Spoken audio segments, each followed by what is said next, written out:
예, 유성엽 의원입니다. 본격적인 예산 결산 질문에 들어가기 전에요.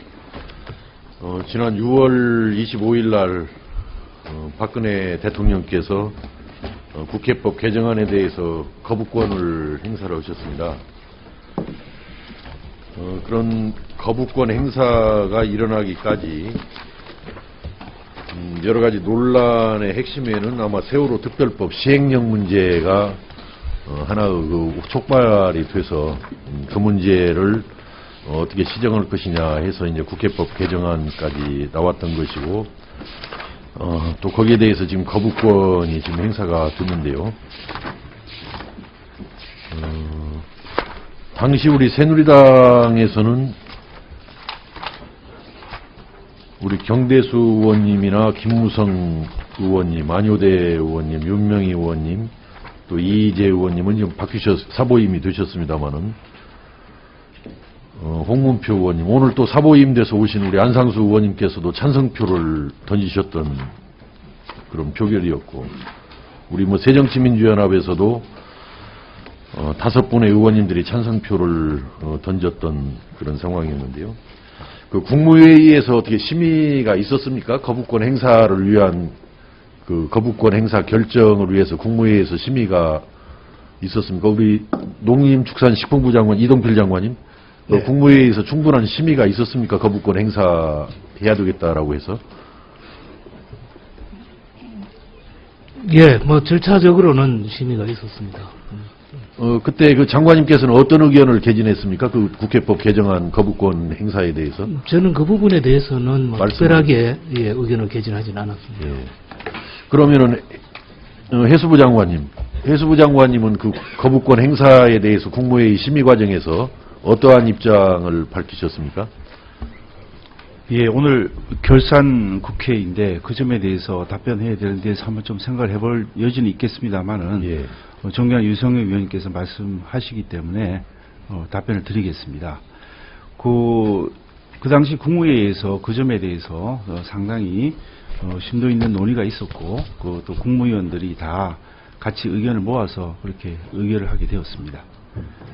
국무위원 중에서 전체가 예외 없이 다 찬성을 했습니까? 이 거부권을 행사해야 찬성 반대 그렇게 의견을 묻는 게 국무회의 절차가 아니고, 예. 어떤 안건이 있으면 그에 대해서 의견을 물어보는 게 일반적인 절차입니다만, 그에 대해서 대부분 다 모든 국무위원들이 다 찬성을 했습니다. 근데 뭐 그 토론 과정이나 이런 것들이 거의 없었던 것 같던데요, 제가 보기에는. 뭐 그 점에 대해서 자꾸 이 자리에서 말하는 게 적절하지 않은 것으로 사료됩니다만, 어쨌든 그 적법한 절차를 거쳐서 그런 그 결론이 났습니다. 그러니까 뭐 그냥 국무회의 과정에서 이제 형식적으로라도 이것은 위법원 그 개정이니까, 그 유연적인 개정이니까 거부권을 행사하는 것이 맞겠다. 이렇게 그냥 결론을 내고 그냥 국무위원들도 뭐 이의 없습니다. 그냥 이렇게 하고 끝난 거 아니에요? 이의 없습니다. 이렇게 끝났지. 뭐 적극적으로 찬성 의견을 낸 것도 없고, 또 그렇다고 반대 의견을 낸 것은 더더욱 없을 것이고, 어떻습니까? 그때 장관님? 뭐 이미 말씀드린 바와 마찬가지고, 보도된 바와 마찬가지고, 그 이상의 상세한 절차를 밝히는 것은 좀 적절하지 않은 것으로 생각합니다. 우리 정종섭 행정자치부 장관님 그 헌법학 원론의 서문을 보면 말이죠. 그것도 뭐 이런 본문의 내용에 들어가는 것이 아니고, 그 서문에 보면은 행정부의 운영에서도 헌법이 정하고 있는 국무회의의 법적 성질과 기능에 대한 이해가 제대로 되어 있지 않아서 민주화 이후에도 역대 정부에서 대통령이 국무위원들에게 지시하는 강요회의 정도로 인식하고 있다. 국무회의와 강요회의를 구별하지 못하다 보니 국무회의 심의에서는 국무위원들 간의 자유로운 토론과 의사소통은 이루어지지 못하고 대통령의 일방적인 지시와 이를 받아 적는 모습이 건국 이래 지금까지 전혀 변하지 않고 있다.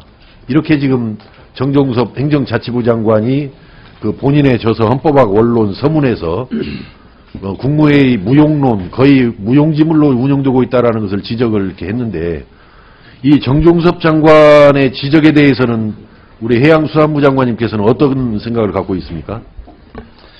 예, 정경섭 장관이 아마 그렇게 저서에서 헌법학 개론에서 그렇게 원론에서 그렇게 말씀을 하셨다고는 합니다만은 그 저서를 만들 당시에는 그 학자로서 그런 견해를 필요할 수는 있다고 보고는 있습니다. 예. 그래도 장관 되기 전에 물론 자연인 개인 정종섭 장관 입장에서 이제 그런 견해를 자기 저서에다 이제 기술해 놨는데요. 심지어 그런 부분도 있어요. 제가 정종섭 장관님 그 헌법학 원론을 읽어보면은 위법한 시행령, 위법한 불형 등 행정 입법을 위법하게 만들어 가지고 운용하는 것은 탄핵 소추의 대상이 될 수 있다. 그러니까 헌법 내지 어떤 법률에 위배된 대통령령이나 시행령, 행정입법을 제정하고 운용하는 것은 탄핵소추의 대상이 될 수 있다라고까지 그 지적을 하고 있거든요. 그 정종섭 행정자치부 장관께서도. 그래서 그 세월호 특별법 시행령 어떻게 오실 겁니까? 먼저 그 아까 말씀하신 정종섭 장관의 그 저서에 나온 그걸 좀 더 말씀드리면은 그 하자의 정도가 위반의 시행령이든 시행규칙의 그 모법에 그 위반되는 하자의 정도가 워낙 중하고 우리나라의 헌법 질서를 흔들 정도로 또 우리 상권분립이 정하고 있는 그런 것들을 흔들 정도로 아주 중한 정도에 이를 때 그런 걸 생각해 볼 수 있는 것이지 일반적인 경우에까지 그것을 말하는 것은 아마 지적하지는 않을 것으로 제가 보기에는 이제 물론 뭐 해수부 장관님의 일관된 입장을 그동안 여기 질의답변을 통해서도 뭐 제가 확인을 했습니다마는 이번 세월호 특별법 시행령만큼 하자가 있는 시행령이 어디가 있을까요? 혹시 일반적인 것을 말씀드리자면은 이 점에 대해서는 충분히 우리 위원회에서 또 존경하는 유성엽 위원이 말씀하신 것에 대해서 해수부 장관으로서 답변을 충분히 했다고 생각을 합니다만은 그런 그 뭐 위법이라든지 하자의 정도가 그 지적하신 것만큼에 이르지 않는다고 생각을 하고 오히려 이것은 그 세월호 특별법을 시행하기 위해서 꼭 필요한 행정부령을 정하는 것이라고 그렇게 생각을 하고 있습니다. 지금 우리 새정치민주연합도 여러 가지 어려움이 내부적으로 어려움이 많이 있습니다. 많이 있는데 지금 그 새누리당 돌아가는 그 모양을 이렇게 봐도 아주 심각해요. 그 대통령이 새누리당 원내대표를 어떻든 몰아내야겠다, 쫓아내야겠다 해가지고 아주 그 새누리당으로서도 대단히 큰 그 어려운 위기 상황을 맞고 있는데, 어려움을 맞고 있는데, 이게 지금 원인이 지금 혹시 그 세월호 특별법 시행령에 있어가지고 참으로 이러한 전국이 초래된 것은 우리 해수부로서 정말 안타깝고 미안하다라는 생각이 안 듭니까? 제가 볼 때는 지금 새누리당 유승민 원내대표가 지금 쫓겨날 정도로 지금 코너에 몰리고 있는 이 상황이 그래서 많은 국민들이 지금 우리 새정치민주연합에 대해서도 걱정을 하지만은 지금 현재 우리 새누리당에 대해서도 국민들께 많은 걱정을 끼치고 있는데 그 책임의 원인이 저는 세월호 특별법 시행령에 있고 또 세월호 특별법 시행령을 잘못 만들고 전혀 시정하지 않고 이걸 갖다가 끌고 가려는 우리 해수부 또 해수부 유기준 장관님 여기에 그런 먼 원인이 거기에 있는 거 아닌가요? 어떤 책임감을 못 느끼나요? 예, 해양수산부를 맡고 있는 장관으로서 특히 행정에 주력해야 되는 입장에 있는 장관으로서 이런 정치적인 일에 대해서 어떤 그 말씀을 드리는 게 적절치 않다고 일단 생각을 하고요. 그리고 어떤 원인과 결과가 인과관계에 있다고 한다면 일반적으로 어떤 일이 발생하면 그런 결과가 온다는 상당한 인과관계에 있어야만 그것은 인과관계가 성립되는 것이지 어떤 일이 있다고 해서 반드시 다른 결과까지 처리된다고 이렇게 상상하는 것은 그것은 지나친 논리의 비약이 아닌가 그렇게 생각이 듭니다. 어떻든 뭐 여기 여러 가지 예산 결성과 관련된 사항들은 서면 질의로 마치겠습니다만은 지난번에 그 국회법 개정안이 처리될 때 국회법 개정안을 처리하고 나면은 우리 농해수위 차원에서 3+3 이렇게 TF를 만들어 가지고 세월호 특별법의 위원회 임기 개시 문제도 말끔하게 정비를 해야 되겠다. 또 시행령 중에서도 위법성을 지적받고 있는 것 중에서도 3+3 TF를 구성해서 검토를 해서 바로 잡아야 되겠다. 이런 그때 합의가 있었습니다. 국회에서.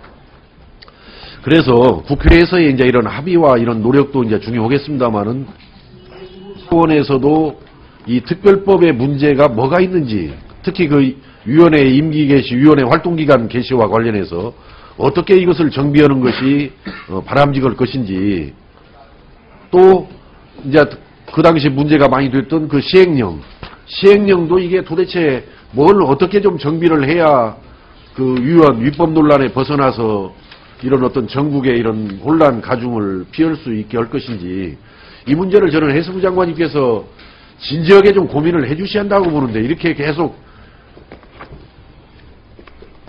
저는 개인적으로 우리 위원님들 간에 그런 이야기까지도 나누었어요. 그때 여당 의원님들도 몇 분 계시는데, 이렇게 법률에 위배되는 시행령을 제정해가지고 그저 문제가 없다라고 이 뻗대는 해수부라면은 과연 이게 정부의 공식 부처라고 인정해 줄 수가 있을 것이냐. 내년 예산 심의할 때 운영비부터 경상비부터 다 깎아버려야 한다. 부처가 존립하고 운영될 수 없도록 해야 된다.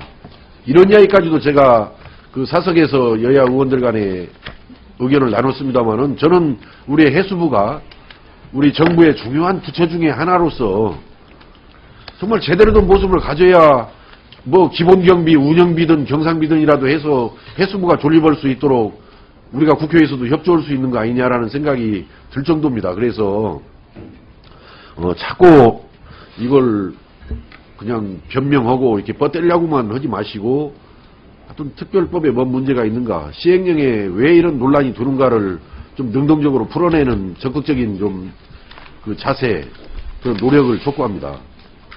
예. 우리 중요한 유성엽 위원님께서 그 애정어린 충원을 해주신 것에 대해서 유념을 하겠습니다.